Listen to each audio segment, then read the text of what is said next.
11월 7일 월요일 다니엘서 3장 1절로 18절 말씀. 느부갓네살 왕이 금으로 신상을 만들었으니 높이는 60규빗이요 너비는 6규빗이라. 그것을 바벨론 지방의 두라 평지에 세웠더라. 느부갓네살 왕이 사람을 보내어 총독과 수령과 행정관과 모사와 재무관과 재판관과 법률사와 각 지방 모든 관원을 느부갓네살 왕이 세운 신상의 낙성식에 참석하게 하매, 이에 총독과 수령과 행정관과 모사와 재무관과 재판관과 법률사와 각 지방 모든 관원이 느부갓네살 왕이 세운 신상의 낙성식에 참석하여 느부갓네살 왕이 세운 신상 앞에 서니라. 선포하는 자가 크게 외쳐 이르되, 백성들과 나라들과 각 언어로 말하는 자들아, 왕이 너희 무리에게 명하시나니 너희는 나팔과 피리와 수금과 삼현금과 양금과 생황과 및 모든 악기 소리를 들을 때에 엎드려 느부갓네살 왕이 세운 금신상에게 절하라. 누구든지 엎드려 절하지 아니하는 자는 즉시 맹렬히 타는 풀무불에 던져 넣으리라 하였더라. 모든 백성과 나라들과 각 언어를 말하는 자들이 나팔과 피리와 수금과 삼현금과 양금과 및 모든 악기 소리를 듣자 곧 느부갓네살 왕이 세운 금신상에게 엎드려 절하니라. 그때 어떤 갈대아 사람들이 나와 유다 사람들을 참수하니라. 그들이 느부갓네살 왕에게 이르되, 왕이여 만수무강하옵소서. 왕이여 왕이 명령을 내리사 모든 사람이 나팔과 피리와 수금과 삼현금과 양금과 생황과 및 모든 악기 소리를 듣거든 엎드려 금신상에게 절할 것이라. 누구든지 엎드려 절하지 아니하는 자는 맹렬히 타는 풀무불 가운데에 던져 넣음을 당하리라 하지 아니하셨나이까. 이제 몇 유다 사람 사드락과 메삭과 아벳느고는 왕이 세워 바벨론 지방을 다스리게 하신 자이거늘 왕이여 이 사람들이 왕을 높이지 아니하며 왕의 신들을 섬기지 아니하며 왕이 세우신 금신상에게 절하지 아니하나이다. 느부갓네살 왕이 노하고 분하여 사드락과 메삭과 아벳느고를 끌어오라 말하매, 드디어 그 사람들을 왕의 앞으로 끌어온지라. 느부갓네살이 그들에게 물어 이르되, 사드락, 메삭, 아벳느고야, 너희가 내 신을 섬기지 아니하며 내가 세운 금신상에게 절하지 아니한다 하니 사실이냐? 이제라도 너희가 준비하였다가 나팔과 피리와 수금과 삼현금과 양금과 생황과 및 모든 악기 소리를 들을 때 내가 만든 신상 앞에 엎드려 절하면 좋거니와, 너희가 만일 절하지 아니하면 즉시 너희를 맹렬히 타는 풀무불 가운데에 던져 넣을 것이니 능히 너희를 내 손에서 건져낼 신이 누구이겠느냐 하니, 사드락과 메삭과 아벳느고가 왕에게 대답하여 이르되, 느부갓네살이여, 우리가 이 일에 대하여 왕에게 대답할 필요가 없나이다. 왕이여, 우리가 섬기는 하나님이 계시다면 우리를 맹렬히 타는 풀무불 가운데에서 능히 건져내시겠고 왕의 손에서도 건져내시리이다. 그렇게 하지 아니하실지라도 왕이여, 우리가 왕의 신들을 섬기지도 아니하고 왕이 세우신 금신상에게 절하지도 아니할 줄을 아옵소서. 믿음의 저항. 느부갓네살은 신상이 산산이 부서지는 꿈을 꾸었으면서도 바벨론의 위세를 과시하는 거대한 금신상을 만들어 모든 사람이 그것에게 절하게 합니다.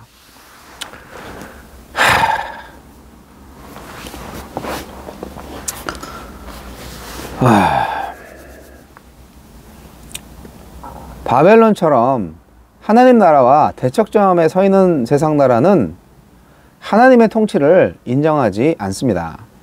어떻게든 사람들은 자기들의 질서에 복종하게 만들려고 갖은 애를 씁니다.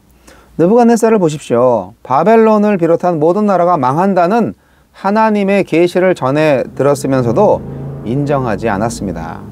도리어 금신상을 만들고 그 신상에 절하라고 명령함으로 자신의 통치력을 강화하려 했습니다. 여기에 온갖 악기로 마술적인 분위기를 연출했고 절하지 않으면 풀무불에 던지겠다는 협박도 잊지 않았습니다. 세상 나라는 세상 질서를 따르도록 만들기 위해 강제력을 동원해서 개인의 양심을 꺾으려 듭니다. 또는 종교적 혹은 문화적 수단을 동원해서 마음을 현혹합니다. 세상 나라가 지금 어떤 모습으로 우리의 양심을 억압하고 가치관을 바꾸려 드는지 간파해야 합니다. 하나님의 백성답게 살려면 미움받을 각오가 필요합니다. 갈대아 사람들은 왕에게 충성하는 듯 말했지만 실은 지혜가 출중하면서도 바벨론 정신에 굴복하지 않는 유다 젊은이들이 미워서 그들을 고발한 것입니다. 세상은 하나님의 말씀을 따른다며 세상의 질서와 가치관을 따르지 않는 그리스도인을 미워하기 마련입니다. 말씀대로 살려는 마음을 흔드는 회유와 협박과 조롱이 주변에 늘 있습니다. 느부갓네살은 유다 젊은이들에게도 이제라도 절하면 살려주겠다고 회유했고 끝까지 거절하면 죽이겠다고 협박했고 하나님이라도 자기를 막을 수 없을 것이라며 조롱했습니다. 이런 상황에서 마음을 지키기가 쉽지 않지만 좁은 길이 생명으로 가는 길임을 잊지 맙시다. 세상에 저항할 수 있는 힘은 하나님을 향한 흔들림 없는 신뢰에서 생깁니다. 다니엘의 친구들은 바벨론 왕의 회유와 협박에도 불구하고 금신상에 절하기를 단호히 거절했습니다. 하나님의 존재를 확신했고 그들을 구원하실 수 있는 하나님의 능력을 신뢰했으며 그들을 살리지 않을 수도 있는 하나님의 주권을 인정했기 때문입니다. 오늘 내가 믿음으로 저항해야 할 세상의 요구는 무엇입니까? 주여, 세상의 불의하고 부당한 요구에 저항할 수 있는 믿음을 주소서. 이게 중요한 것 같아요. 하나님이 우리를 풀무불 속에서 살리지 않는다 하더라도 우리는 왕이 세우신 금신상에 절하지 않을 거다. 너무 멋있지 않아요? 이게 가장 중요한 것 같아요. 사나 죽으나 주님의 것입니다. 주님 맘대로 하소서. 나는 주님의 것입니다. 이런 거죠. 이런 게 진짜 믿음이죠. 우리한테 좋은 거를 주는 분은 하나님이시고 좋은 거를 주지 않는 분은 그러면 나 하나님 안 믿을래. 그건 아니잖아요. 달면 먹고 쓰면 뱉는 게 신앙이 아니잖아요. 참. 하나님이 하시면요, 살아도 은혜고 죽어도 은혜인 거예요. 일찍부터 우상이나 형상을 만들지 못하도록 엄격히 금지한 이스라엘 여호와 신앙. 근데 참 특이하죠. 이렇게 우상을 만들면 아주 섬기기가 쉬워요. 그거에 대해서 절하고 뭐 하면 되니까. 근데 하나님은 당신을 위해서 뭐 하나 만들지 말라고 분명히 처음부터 말씀하셨어요. 그러니까 처음부터 아주 신비한 종교임에는 틀림없어요. 이방 종교들은 완전 다르죠. 자기 신들을 다양하게 형상화시켜서 많이 만들었죠. 예언자들은 말했습니다. 아이고, 저 신상들 사람의 손으로 만든 작품이야. 무슨 신이야 저게. 살아있어 죽었지.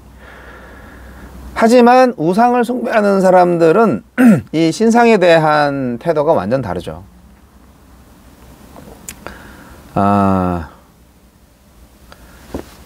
신전에서 정말 그 영적으로 장인들이 만들었다 이거예요. 그 신상을. 그래서 그 신상에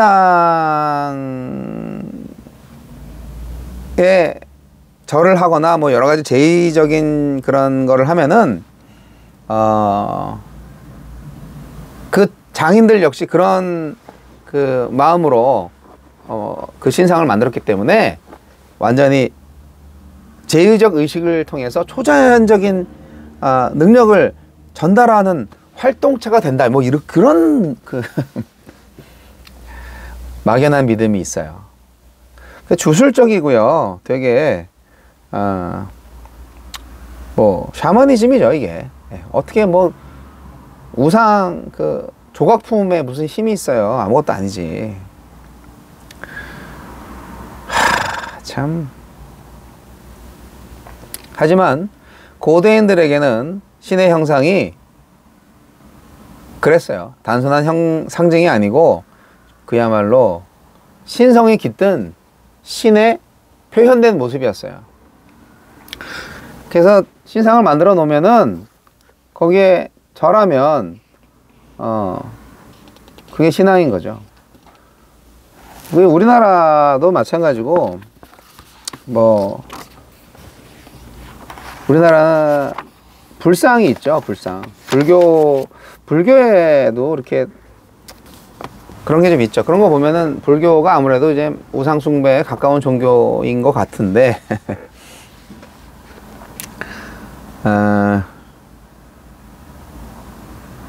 하나님은 형상을 만들지 않으셨습니다. 그게 아주 중요한 것 같습니다. 느부갓네살 왕이 좀 미친 것 같아요. 예. 다니엘의 꿈 해석에 대해서 아주 탐독하면서 다니엘한테 절까지 해놓고 도대체 우상을 왜 만들지? 참 이게 스스로 구원하겠다는 어리석은 시도입니다. 자기 파멸을 앞당기는 거 아닐까요? 당장 금신상 앞에서 절하는 국민들을 보면서 마음의 위로를 삼겠죠. 하지만 이거는 점점 자신이 누구인지 모르게 눈 가리게 되는 일이나 마찬가지예요. 금신상을 숭배하라고 했지만 숭배하지 않는 사람한테 죽음을 경고하는 왕. 결국 자기가 신이잖아. 자기가 신이면 진짜 신이 노할 거 아니에요. 아이고 참. 여하튼 그래서 이 문제 때문에 이 사드락 메삭 아벳느고가 고발당해가지고 뭐 바벨론 국민들은 다 양심 불량이죠. 개인의 양심이 마비된 거죠. 그냥 살기 위해서 왕한테 이렇게 경배를 하는 건데, 왕이 아니라 왕의 우상한테 경배하는 건데, 다니엘의 세 친구는 이것을 거부했습니다. 뭐 죽음의 길을 선택한 거죠. 갈대아인들이 이들을 왜 고소했을까요?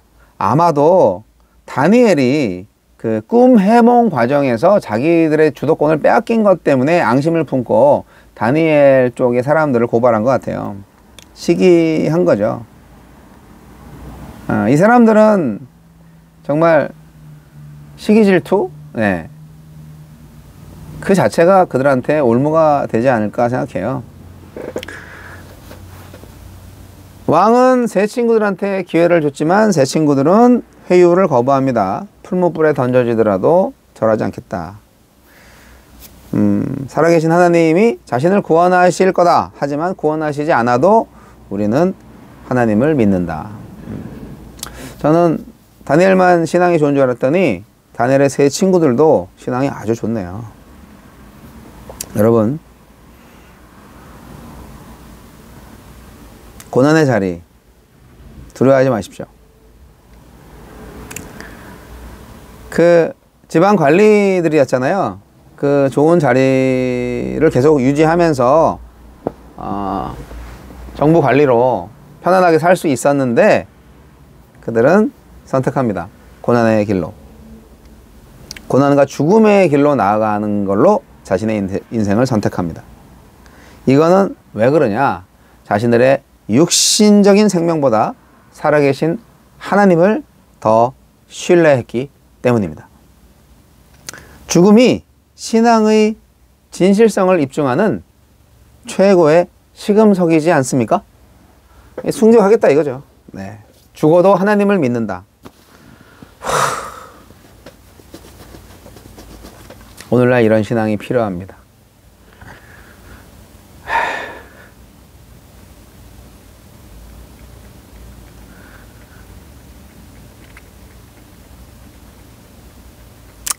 왕이여, 우리가 섬기는 하나님이 계시다면 우리를 맹렬히 타는 풀무불 가운데에서 능히 건져내시겠고 왕의 손에서도 건져내시리이다. 그렇게 하지 아니하실지라도 왕이여, 우리가 왕의 신들을 섬기지도 아니하고 왕이 세우신 금신상에게 절하지도 아니할 줄을 아옵소서. 믿음의 저항이 필요한 때가 오늘날에도 있지 않습니까? 한번 믿음은 영원한 믿음입니다. 배신하지 마십시오. 좋을 때는 좋지만 안 좋을 때 더욱더 믿음의 진가가 드러날 줄로 믿습니다.